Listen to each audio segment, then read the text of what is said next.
Salve galera, boa tarde. Newton aqui falando. Saudade de vocês aí, galera do sexto ano. Saudade de todo mundo aí, né? Mas esse vídeo é pro pessoal do sexto ano. Estamos aí nessa dificuldade aí da quarentena aí, a gente ainda tentando se adaptar a essa nova condição. Inclusive vocês desculpem aí de eu estar demorando para postar material para vocês. Vamos ver se a partir de hoje eu consigo manter uma regularidade de toda semana estar fazendo um vídeo para vocês. E junto com esse vídeo vou colocar um material para vocês fazerem exercícios. Esses exercícios serão copiados da apostila de vocês. Eu já estou com ela aberta aqui, ó. Serão copiados da apostila de vocês. Vou tentar adaptar ela o mais próximo possível da versão que vocês têm dela em papel, no computador de vocês. Mas vocês vão precisar consultar a versão que vocês têm para preencher, porque nem tudo eu vou tá conseguindo copiar ali no meu formulário do Google. Mas o principal, que é a pergunta e a resposta, vai dar. Como é o caso da questão do caça-palavras que vocês têm aí. Vocês vão ter que fazer essa questão do caça-palavras olhando o caça-palavras e preenchendo lá. Bom, como eu falei, vai ser assim o esquema. O material, né, um vídeo comentando a aula da semana, mais o exercício. E espero que assim a gente consiga levar. Bom, galera, tô gravando esse vídeo no dia 24 de abril, né? E para quem não se lembra, que até a razão do tema de estar vindo esse tema aí na apostila de vocês,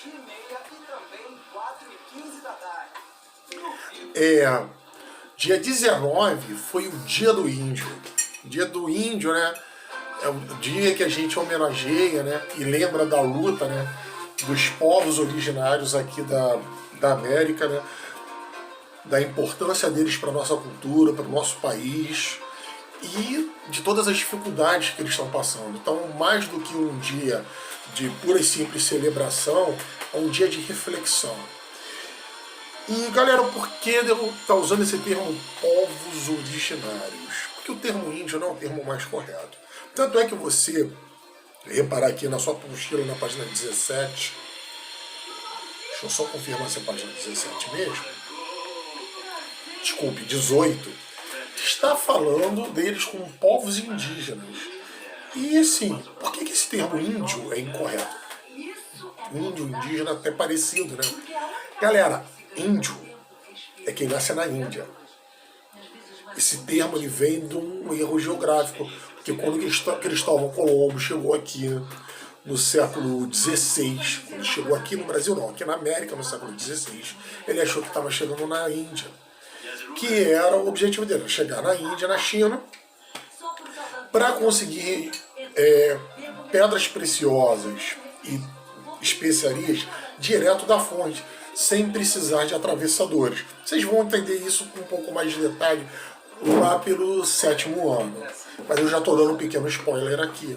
Nessa época, a Europa era muito dependente do comércio de especiarias e de produtos e sedas e metais preciosos que vinham basicamente do continente asiático. Só que esse comércio era dominado pelos navegadores da cidade de Veneza, né? Aliás, não só de Veneza, os navegadores do norte da Itália. Veneza, Milão, Gênova, essas cidades que até hoje são a área mais rica da Itália e a área que está batendo mais forte, né? A pandemia, né? Vale lembrar que Milão é uma cidade que está sofrendo absurdamente. A região da Lombardia, que é no norte da Itália, que é a região mais rica da Itália, é justamente a área mais afetada, né? Eu estou tentando aqui enquadrar aqui para não ficar sobrando muito de um lado para o outro. Vocês desculpem, sou novo nesse negócio, vocês é o segundo vídeo que eu gravo na minha vida para fazer aula, então não esperem ver um padrão de qualidade a lá Felipe Neto e Felipe Castanhari aqui comigo, tá? Pois bem, vou tentar fazer o mais próximo disso que eu conseguir, mas sabe como é que é? Vai ser na base da tentativa e erro. Então, gente, como eu estava falando para vocês, a Europa ela era dependente desses produtos que vinham da Ásia, só que você tinha um monopólio comercial das cidades italianas que atravessavam o mar Mediterrâneo e compravam em grandes portos do Oriente, como Constantinopla, que hoje é a cidade turca de Istambul. Mas na época, Constantinopla ela era o maior porto do sul do Mediterrâneo, né? E recebia várias rotas comerciais vindos tanto de leste da África quanto tanto de oeste, onde fica a África, quanto de leste, onde fica o resto da Ásia. Porque vale lembrar que Turquia é um país que ele é dividido uma parte na Europa, a outra parte na Ásia. Ele é uma ponte. E a parte onde fica a cidade de Istambul, na época Constantinopla, está justamente na parte asiática, que antigamente os gregos, né, chamavam de Ásia Menor ou de Jônia. Pois bem, gente. Pois bem, o Cristóvão Colombo, quando chegou aqui, ele não tinha a mínima ideia de que tinha descoberto um continente. A Europa não tinha o menor conhecimento de que existia a América. Por quê? Gente, se vocês pegarem o mapa mundi, aqui na sua apostila acho que você vai achar, vocês vão ver que a América não é ligada por terra com nenhum continente. Você tem até um pedacinho que ela quase toca na Ásia, que é o Estreito de Bering, que você tem uma pontinha que é o Alasca, inclusive tem isso aqui na apostila de vocês, na página 19, você tem uma pontinha que é o Alasca e a outra pontinha aqui que é a Sibéria, que é uma parte da Rússia que fica no norte da China. Esses pedaços quase se tocam, mas não se tocam. E vale lembrar, eu acho que eu já falei para vocês, que a Sibéria é Bangu ao contrário. É um lugar que faz menos 40, menos 60. Bangu faz 40, 45, ótimo, ótimo não. É o inferno da Terra, né? Quente que Deus me livre. Isso foi o que a gente passa em fevereiro na escola, né? Sibéria é esse sufoco ao contrário. Lá é menos 45, menos 60. Então é gelado pra danar. Neve que não acaba mais. Então é uma região que não é muito habitada. E lá pelo século XVI também não era uma região grande desenvolvida. Século XVI, século XV, não era uma região lá muito desenvolvida. Pois bem, Cristóvão Colombo ele veio da Espanha, que é do outro lado. Do outro lado, ele veio da Espanha. A Europa, a Ásia e a África são continentes interligados por terra. Inclusive, hoje em dia você tem rota de fuga de refugiados da guerra que está acontecendo na Síria e de outras tretas que acontecem lá pela África também. Você tem muito refugiado do Oriente Médio que escapa justamente pela Turquia. Tenta chegar até a Síria, ou quem está na Síria vai para a fronteira com a Turquia. Da fronteira para a Turquia o cara tenta do jeito que der. Ou tenta ir por terra, ou então vai para o mar, justamente para o norte da Itália, ou para a Grécia. Grécia até hoje é um lugar muito visado, porque se meio que a porta de entrada da Europa. Tenta ir para esses lugares para fugir para a Europa Ocidental. Então, galera, voltando aqui. A Europa não tinha conhecimento disso por uma razão óbvia. Você não tinha ligação por terra, eles não navegavam tão distante. Logo, eles não conheciam. Cristóvão Colombo, quando chegou aqui na América, ele achou que estava chegando na área da Índia, da China e tal. Então, como ele achava que estava na Índia, chamou todo mundo de índio. E o erro se perpetuou. Mas o termo mais correto é chamar povos indígenas. Por que povos indígenas? Galera, indígena é o oposto de alienígena. Alienígena já não é só extraterrestre, tá? Não é marciano, homenzinho verde, não. Alienígena é uma coisa que ela não é pertencente àquele lugar, tá? Isso que quer dizer alienígena. Tanto é que em inglês a palavra alien ela tanto é usada para falar de alienígena, ou seja, de extraterrestre, de seres de outros planetas, ou coisas de outros planetas, como ela também é utilizada para falar de imigrantes, ou de coisas estrangeiras. Tem até uma música de um grupo que eu me amarro muito, Gênesis. Eles lançaram essa música, eu tinha mais ou menos a idade de vocês, que o nome dela é Illegal Alien. Aí você olha assim, pô, alienígena ilegal. Que troço que acredita? Não, não é alienígena ilegal. É imigrante ilegal. Tá entendendo? Então por isso que o termo é indígena. Indígena é quem é de dentro. Alienígena é quem é de fora, quem é alheio àquela realidade. Valeu, galera? Indígena in, dentro, alienígena, alheio, fora. Beleza? Então por isso que o termo correto é povos indígenas, tá? E agora o mais curioso, assim, é que esses nossos povos indígenas, eles na verdade eles não são tão indígenas assim, ó. Pera aí, professor. Você tá se sacudindo no vídeo. Pera aí, professor. Como assim eles não são tão indígenas assim?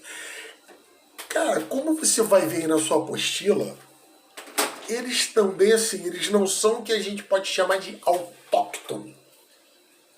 Tô complicando, né? Vai ficar mais. Que é aquele povo que é origem daquela terra, que nasceu naquela terra. Aí você deve estar na altura do campeonato perguntando, professor, mas peraí, os indígenas já não estavam aqui quando Cristóvão Colombo chegou? Estavam, realmente eles estavam. Ah, eles não estavam aqui antes de Cabral, Pisou, essa galera toda que veio da Europa? Estavam. Mas então, como assim que eles não são daqui? Pessoal, vocês verem aí na apostila, vocês vão ver. Os indígenas, na verdade, eles foram os primeiros imigrantes que chegaram aqui. Daí também o pessoal chama povos originários, porque foram os primeiros, foram os povos que deram origem à ocupação humana, tá? No Canadá, eles têm até um termo bem interessante para isso, que se chama First Nations, Primeiras Nações. Por que eles adotam esse termo First Nations? Primeiro, porque eles chegaram primeiro. Parece piada minha, tá? Mas é verdade. Eles chegaram primeiro na América. Foram os primeiros humanos a chegarem. Segundo, que é uma coisa que fala aí na apostila de vocês também, é que esses índios, esses indígenas, lá estou eu falando besteira, desculpa, eles não eram um povo único, tá? Daí a gente fala povos no plural. Eles eram várias nações, várias culturas diferentes e muitas vezes inimigas entre si. Entenderam? Por isso que eles são chamados lá no Canadá de First Nations, Primeiras Nações, ou, como muita gente fala em português, povos originários, tá? E tá, você na altura do campeonato você deve estar se perguntando, tá, professor, beleza, já entendi essa parte, os caras não nasceram aqui, só chegaram primeiro e foram se reproduzindo por aqui, tá, valeu? Mas se eles não vieram daqui, não nasceram aqui, de onde raios esses caras vieram? É aquelas nossas velhas perguntas, né, galera? Quem somos? De onde viemos? Para onde vai? Bom, para onde vai eu não sei. Mas as outras partes a gente consegue responder um pouquinho mais fácil. Os indígenas, durante muito tempo, acreditaram que eles tinham vindo do Estreito de Bering. Na verdade, de uma área que divide a Europa e a Ásia, chamada Montes Urais. Alguém se lembra daquele desenho Era do Gelo? Então, gente, realmente existiu uma Era do Gelo, ou melhor, conheceram uma Era Glacial. Você teve uma época que a Terra ficou absurdamente fria, e nessa época que a Terra ficou absurdamente fria, essa área aqui, chamada de Estreito de Bering, que eu falo que se você olha no mapa você vai ver que a Ásia e a Europa, desculpa, a América, elas quase se tocam. Nessa área teria o oceano todo em volta teria se congelado e surgiu uma área chamada de Beríngia. Os primeiros grupos humanos a chegarem na América, de acordo com essa teoria, eles teriam vindo lá dos Montes Urais, teriam, por nomadismo, caminhado até a área do Estreito de Bering, até a Beringe, e atravessado. Mas por quê? O que faz as pessoas andarem tanto? Necessidade, gente. Necessidade. Vamos lembrar que nessa época o homem não sabia plantar, o homem tinha sérias limitações de sobrevivência por não saber isso, não sabia nem escrever. Durante um tempo considerável também ele não sabia construir residências, ele tinha que se aproveitar de cavernas, daí ter essas ilustrações de pinturas rupestres que vocês viram aí na apostila de vocês. E quem viu Era do Gelo primeirão, tal, raiz, vê aquela hora que o Manny olha para a parede e vê a história de como a família dele foi morta. Então, o ser humano nessa época, ele se dividia em o que a gente chama de sociedades caçadoras e coletoras. O que é isso? São sociedades que caçam e coletam. Sério, professor? É, sério. Sociedades que caçam e coletam. Ou seja, o ser humano, por não saber produzir o seu alimento, não saber domesticar animais e não saber plantar, ele dependia de caçar os animais que tinham e colher os vegetais que tinham à sua disposição, as frutas, os legumes, etc. Ele dependia disso tudo. Logo assim, quando os recursos acabavam em alguma área, ele se mudava e muitas vezes seguindo movimentos de migrações de animais e tal, etc. Tem um filme que mostra um pouquinho disso. Eu até estava planejando passar eles para vocês, mas infelizmente, né, veio essa quarentena aí. Eu recomendo que vocês assistam, que é o 10.000 a.C., que ele mostra um pouco do que é a realidade de uma sociedade caçadora e coletora. E se não reparem, de vez em quando eu estou aqui secando a minha careca aqui, tá? O que acontece? As sociedades caçadores e coletores, como eles eram extremamente dependentes do que tinha na volta deles, eles muitas vezes se mudavam em busca de melhores recursos. Nisso eles acabaram chegando aqui. Vale lembrar, galera, que isso aí é a história de como a humanidade se espalhou. Como vocês vão olhar na apostila de vocês também, lá pela página 20, 21, as evidências mais antigas que a gente tem de como surgiu a humanidade teria sido na África. Se não me falha a memória, mais precisamente na Etiópia. Os restos de seres humanos mais antigos que nós temos noção são lá para aquela área. Mais movidos por essa questão de necessidade e tal, o ser humano acabou se espalhando pelo planeta. E um dos últimos lugares a ser povoado teria sido aqui a América. Mas, galera, essa teoria do povoamento pelo Estreito de Bering, ela durante muito tempo foi a mais aceita. Porém, contudo, todavia entretanto, a coisa mudou. A coisa mudou. Mudou por quê? Porque a tecnologia evolui, a ciência evolui. Então as pessoas, os cientistas vão fazendo novas pesquisas, vão tendo todo um material que antes não tinham, e nisso eles podem confirmar e desmentir certas hipóteses.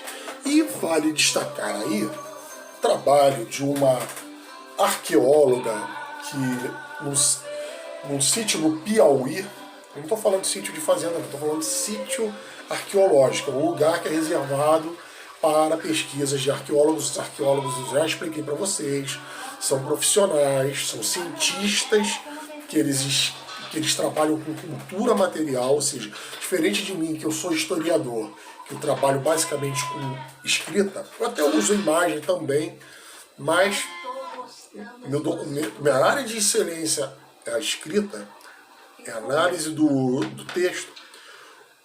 O Arqueólogo não. O arqueólogo é aquele cara que ele trabalha com material, com restos de outras civilizações ou de outros períodos. É aquele cara que ele vai escavar o solo, ou vão chamar para ele quando acharem alguma coisa, ele vai analisar o lugar que aquilo foi encontrado, o que é aquele resto e por aí vai. O arqueólogo, ele não necessariamente ele trabalha com coisas de milhares ou milhões de anos atrás. Eu dei até isso de exemplo para vocês, né? Vocês sabem, moro aqui no Rio Comprido, aqui perto do bairro da Saúde, ali na área do Cais do Porto, acharam os restos de uma antiga fortaleza que teve que chamar uma equipe de arqueólogos para olhar lá, catalogar tudo.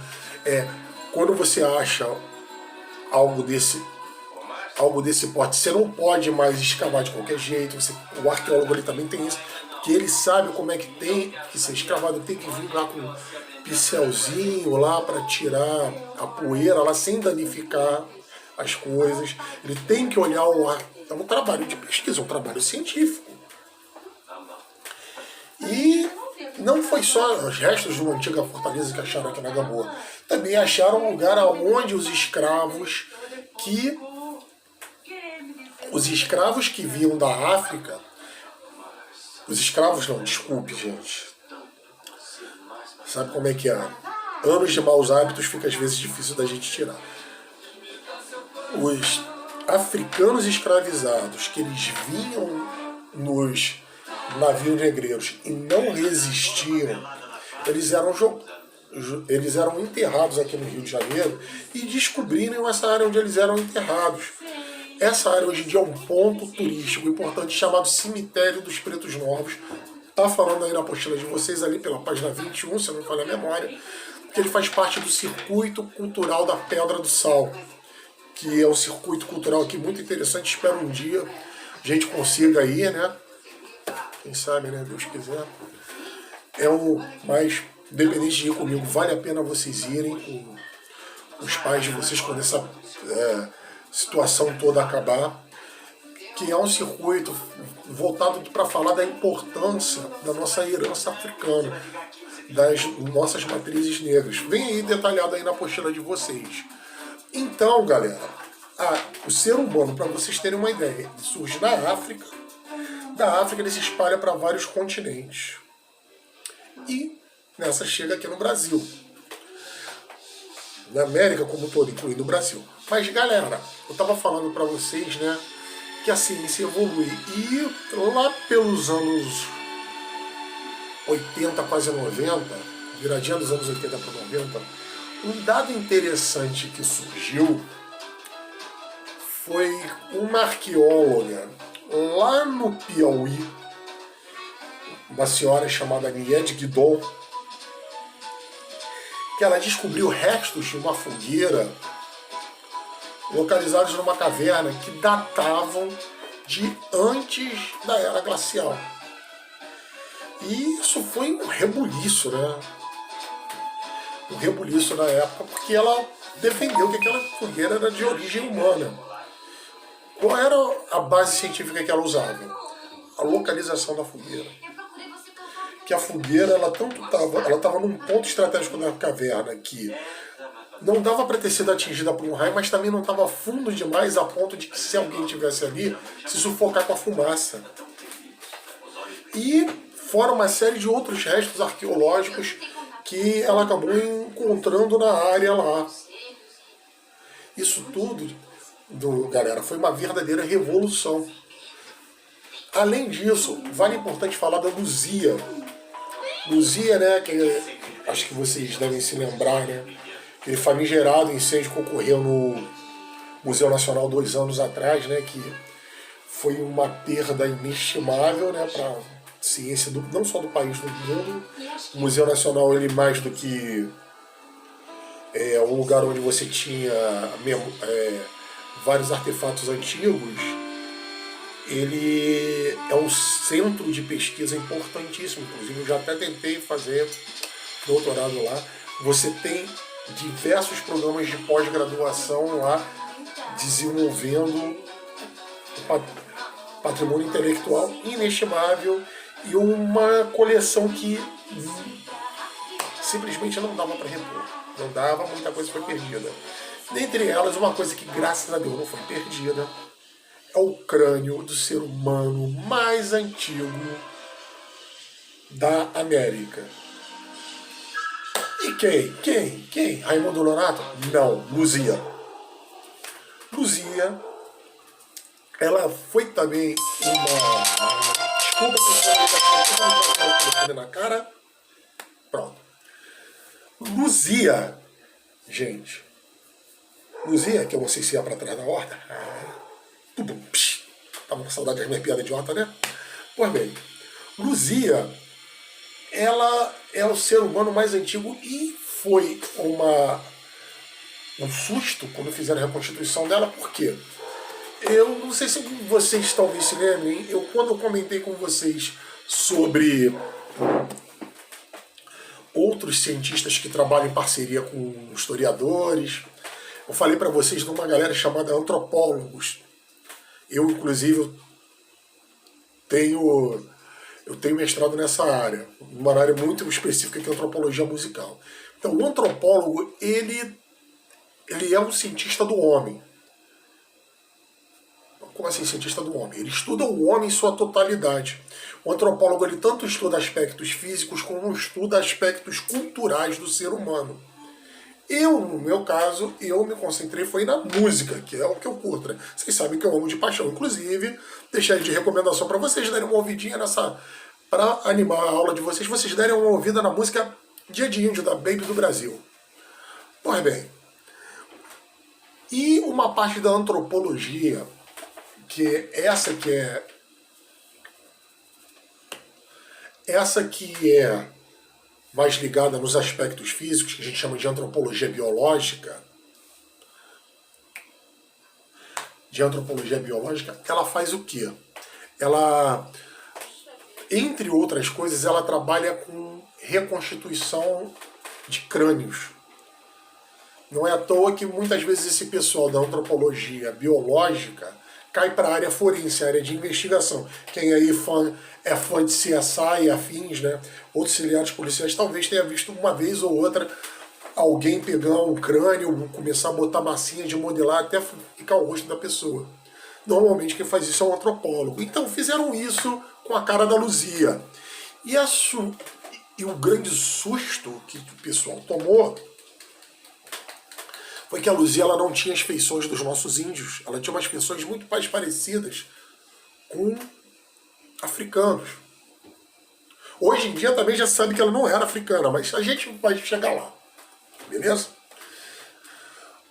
Então, o que acontece? A gente tem esses dois dados. Primeiro, o nosso ser humano mais antigo aqui não tem nada parecido com aqueles povos que viviam lá pelos Montes Urais. E outra, você tem essa evidência aí que ele é de Guidon achou de que você já tinha presença antes desses grupos migrarem para cá. Qual é a teoria que passou a se tornar mais aceita? Teoria da migração malaio-polinésia. Que raios é isso? Quem não sabe, gente, Malásia e Polinésia são um arquipélago que fica ali na região da Oceania, ali nas proximidades da Austrália e também das Filipinas ali. Algumas ilhas ficam mais para a Oceania, outras ilhas ficam mais para o lado da Ásia. Quem viu Moana, alguém aí viu Moana? Moana é meio que inspirado no que é a cultura daqueles povos ali, daquela área ali da Oceania, daquele pessoal que viu. Tanto é que aparece eles com aqueles barcos. Então, a teoria que esses povos movidos por questões de necessidade, essas aí que eu falei com vocês já, teriam ido de ilha em ilha ao longo de um movimento de duração bem maior até chegarem aqui na América. E daí começaram o povoamento. Beleza? Então, gente, a teoria mais aceita hoje em dia é que você não teve um grupo só, não teve uma rota só, você teve várias rotas de migração. E Provavelmente a mais antiga seria essa de povos vindos da área da Malásia, da Polinésia, da Austrália também. Por quê? Você lembra que eu falei que ia ter um dado novo aí sobre a Luzia, que ia explicar a cara dela? Posley, deixa eu ver se eu procuro aqui no meu computador e mostro aqui rapidinho para vocês como é que é a cara de um aborígene australiano. Só um minutinho aqui.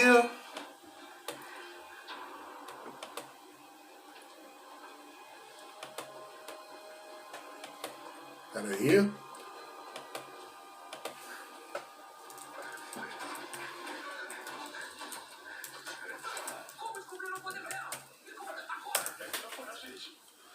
Então, gente, vou mostrar aqui rapidinho para vocês.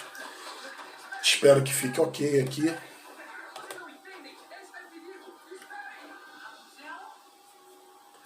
Os aborígenes australianos, eles têm mais ou menos essa face aqui, ó.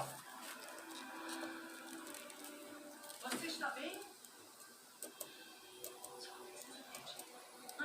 Por favor, fale alto, Rapunzel. Sabe que eu tenho todo o resmungar. Eu sou a princesa perdida. Então, gente, como vocês devem ter visto, os aborígenes australianos, eles têm uma cara bem diferente, são mais escuros, eles não têm feições assim tão finas quanto o dos dos nossos índios aqui, né? Dos nossos povos originários, dos nossos indígenas. Hoje em dia, se não me falha a memória, foi ano passado ou retrasado, fizeram uma análise genética, foram analisar a composição do DNA da Luísa, e o DNA dela bateu com dessa galera aqui que eu mostrei pra vocês. Que explicam por que ela teria uma feição mais com cara de africana, entre aspas. Ela era provavelmente descendente desses povos aqui que migraram pra cá de barquinho, tá? Indo num movimento de uma duração bem grande até chegarem aqui. Por isso da Luzia ter traços de DNA mais próximo desses povos da Oceania do que do pessoal lá dos Montes Urais. Hoje em dia, gente, assim, essa parte da genética também é uma parte muito importante que ajuda na compreensão de certas questões da origem do ser humano. Assim, não é só o historiador, não é só o arqueólogo, não. Você tem vários profissionais atuando. De uma certa forma, e um bom cientista é aquele, galera, que ele, com aquele material, ele sabe pegar coisas de vários campos e juntar para construir uma narrativa naquele campo dele.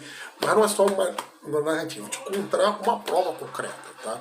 E, no caso da Luzia, no caso aí dessa questão da vida dos nossos nativos, as provas que a gente tem até agora, pode ser que surja um dado novo daqui a alguns anos, é de que nossas primeiras populações humanas aqui são originárias daquela área.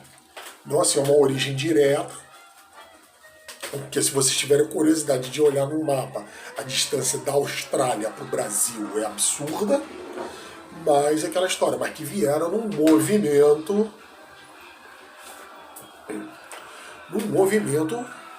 de longa duração, e põe longa duração nisso, né? Então, gente, espero que vocês tenham gostado desse vídeo de hoje. Ficou um pouco mais curto, pretendo fazer depois alguns vídeos um pouco maiores para vocês, mas por hora vamos assim. Espero que em breve a gente se reveja, e material já está lá na plataforma. Só vocês acessarem aqui na sala de aula do Google Classroom, fazerem. Toda semana eu vou estar postando um vídeo diferente sobre o assunto e exercício. Obrigado, galera. Até mais.